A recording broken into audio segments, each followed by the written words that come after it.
Saint Augustine once wrote, "God resists the proud, whether they are covered with silk or rags, but He gives grace to the humble, whether or not they have possessions in this world." God looks within. It is there He assesses, there He examines.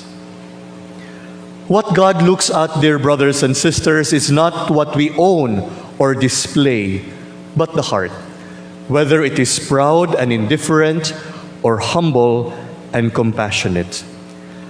A mother once asked her daughter after receiving a text message, "Day, unsay pasabot aning IDK ug IDC?" What is the meaning of these letters, IDK and IDC? Then the daughter replied, "Ma, I don't know and I don't care." The mom was shocked. "I don't know, I don't care." These three letters, IDK and IDC, I don't know and I don't care, reflect an attitude of indifference. And indifference is what the Word of God challenges us to overcome today. In the first reading, the prophet Amos condemned the rich not for enjoying food, wine, or music, but for being blind and numb to the suffering of their people. The prophet said they were not made ill by the collapse of Joseph, referring to the tribes of Ephraim and Manasseh who were devastated by invasion and consequent destruction. In the gospel, the rich man was not punished because he harmed Lazarus. He did not beat him, he did not curse him, he did not drive him away. But the rich man was condemned because he did nothing. He saw Lazarus at the gate, hungry and wounded, yet he did not care. The evangelist Luke even adds a detail in the gospel today. The dogs came and licked the sores of Lazarus. At least the animals showed compassion. Mas maayo pa ang iro na luoy pa ni Lazarus. The rich man's sin was indifference, and that is still a struggle for many of us today. Here in our country, we cannot deny this reality, especially when it comes to corruption. Billions are lost every year to corrupt practices. Money that should have gone to build schools, hospitals, housing, livelihood programs, and disaster response. And instead of lifting people out of poverty, corruption deepens inequality. What is corruption, if not another way of saying, I don't care about the poor, I don't care about the future of our children, I don't care about the common good. But indifference is not just a personal sin. It can also be a social, political, and even global. Pope Francis calls this the globalization of indifference. He said, and I quote, "Usually when we are healthy and comfortable, we forget about others. We are unconcerned with their problems and their sufferings. Okay naman mi, maayo naman ang pagkabutang, unsa may labot namo sa uban." Thus the Holy Father continued, "Our hearts grow cold. Today, this selfish attitude has taken on global proportions, and it is a problem we as Christians need to confront." A spiritual writer reminds us very concretely, the bread in your cupboard belongs to the hungry. The coat unused in your closet belongs to the one who needs it.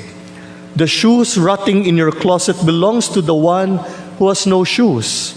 And the money you hoard up belongs to the poor. Today, September 28, we remember and celebrate the life and martyrdom of our first Filipino saint, San Lorenzo Ruiz. He was a simple family man from Binondo, Manila, living an ordinary life. But when accused falsely of a crime, he fled with missionaries to Japan, where he was arrested for being Christian. He was given the chance to save his life if only he denied Christ. But he refused. He said, "If I had 1,000 lives, I would give them all to God." Saint Lorenzo Ruiz did not say, "I don't care," but he cared enough to remain faithful to Christ, to witness to the truth, even if it cost him everything. His life shows us that true faith is not indifferent. It is active, courageous, self-giving. Brothers and sisters, the Eucharist that we celebrate today is the opposite of indifference. Here all are welcome, rich and poor, sinners and saints alike. Here Christ breaks himself and shares his life for all of us. So the challenge is this: if Christ shares himself with us, how can we just keep what we have from those in need? If God never says, "I don't care," how can we say that to the poor, to our neighbor, or to our country? Let us begin in small but practical ways. At home, share what we have, especially with those in need. They could be among our family members. At work or school, be honest in small things.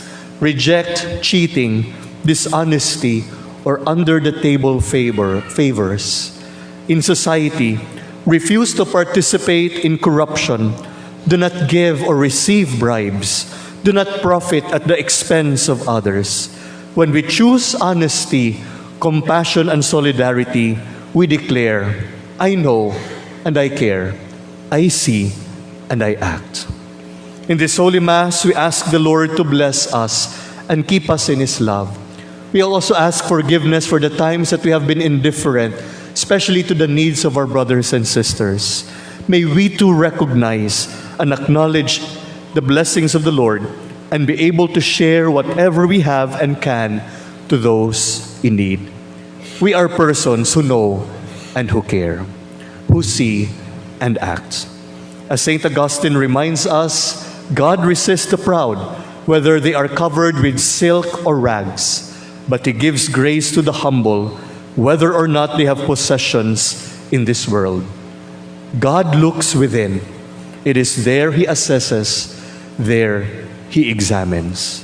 And as Saint Lorenzo Ruiz reminds us, even with 1,000 lives, we are called to give them all to God, never indifferent, but always faithful.